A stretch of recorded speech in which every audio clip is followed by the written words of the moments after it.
Hello student, ये आज मेरा 6th लेक्चर है इलेक्ट्रोस्टैटिक्स का। इसमें हम इलेक्ट्रिक फ्लक्स के बारे में आप लोगों को बताएंगे और इलेक्ट्रिक फ्लक्स के बताने के बाद हम इसी में हम गॉस थ्योरम भी बताएंगे। अगर इस वीडियो में आ गया तो ठीक है, नहीं तो अगले वीडियो में मैं गॉस थ्योरम बताऊंगा। ठीक, तो इलेक्ट्रिक फ्लक्स है क्या? इलेक्ट्रिक फ्लक्स कहता है किसी विद्युत क्षेत्र में किसी पृष्ठ से, किसी विद्युत क्षेत्र में, ये विद्युत क्षेत्र है, किसी पृष्ठ से, इस पृष्ठ मान के चलिए पृष्ठ है, पृष्ठ से लंबवत गुजरने वाली विद्युत क्षेत्र रेखाओं की कुल संख्या जितना रेखा कुल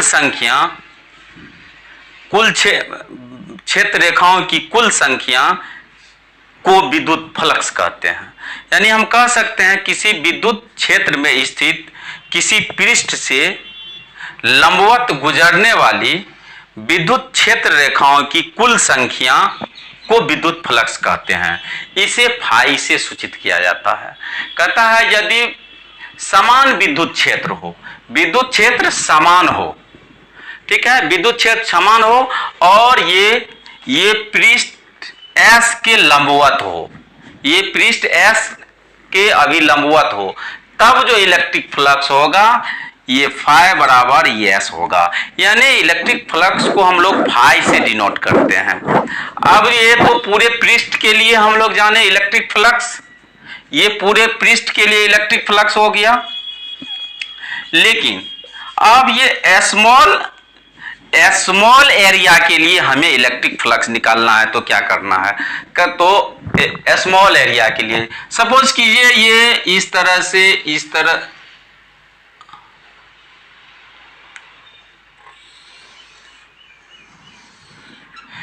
तरह की हो जाए और यहां से ये डिस्टेंस, ये एंगल थीटा हो जाए और ये ds हो, इसका क्षेत्रफल ds हो जाए। तो कहने का मतलब अल्प क्षेत्रफल ds और विद्युत क्षेत्र की तीव्रता E के गुणनफल को विद्युत फ्लक्स कहते हैं।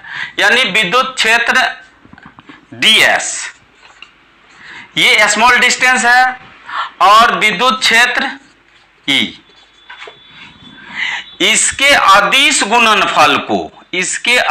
गुणनफल को हम लोग क्या बोलेंगे? इलेक्ट्रिक फ्लक्स, यानी डी फाई। ये तो पूरा जो लिखे पूरे पृष्ठ के लिए हुआ।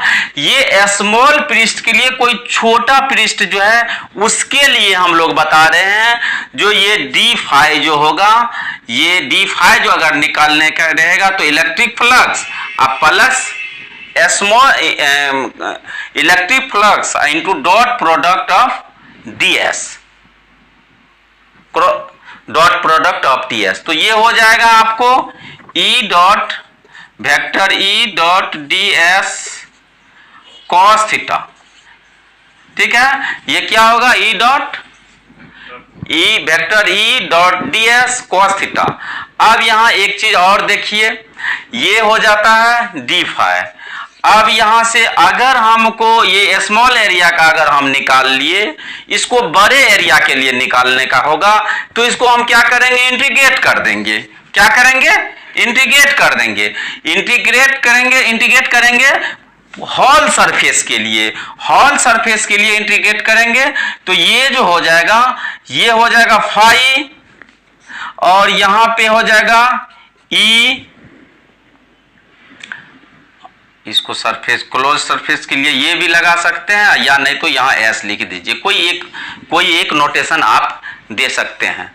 तो ये जो हो गया phi equal to E dot vector E dot ds cos theta.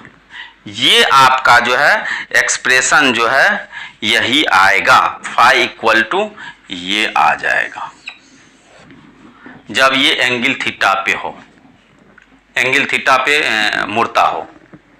विद्युत क्षेत्रता और ds के बीच में, E और ds के बीच में जो कहता है, अगर एंगल थीटा हो तब ये एक्सप्रेशन क्या होगा, फाई बराबर E dot D S cos theta होगा। ठीक है, तो ये हो गया आपको इलेक्ट्रिक फ्लक्स। अब हम इसका यूनिट और डायमेंशन दोनों निकालते हैं। तो इसका यूनिट क्या हो जाएगा, चूंकि ई क्या है, इलेक्ट्रिक फील्ड है, ये इलेक्ट्रिक फील्ड है, तो इलेक्ट्रिक फील्ड का यूनिट क्या होता है, newton per coulomb, newton per coulomb, newton per coulomb. और एरिया है, एस एरिया है, तो एरिया का क्या होता है, मीटर स्क्वायर, बोलो मीटर स्क्वायर। अब यहां से क्या हो जाएगा, तो newton metre square, newton metre square per coulomb, newton metre square per coulomb. इसको हम लोग वोल्ट मीटर भी कहते हैं। ये इसका यूनिट हो गया, नोट करते जाइएगा।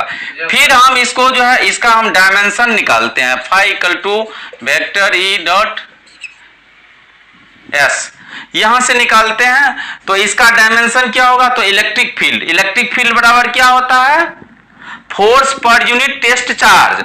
तो force per unit test charge, force per unit test charge, इसका यूनिट क्या होता है, तो यहां साइड में आप कर लीजिए force per unit test charge M L T minus 2 अब बटे ए टी।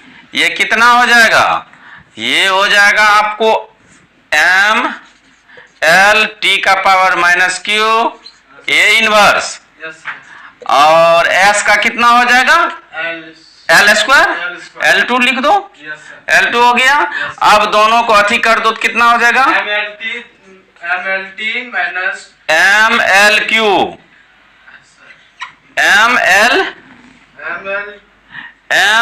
MLQ होगा, MLQ T minus Q A inverse.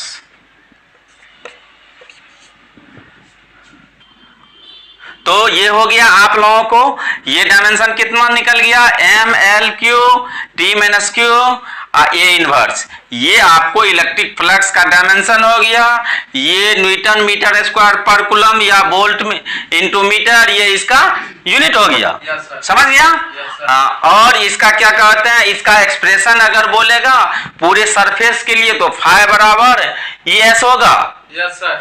और अगर स्मॉल के लिए लिखा जाएगा तो ये क्या जाएगा, डी फाई बराबर E dot D S cos theta.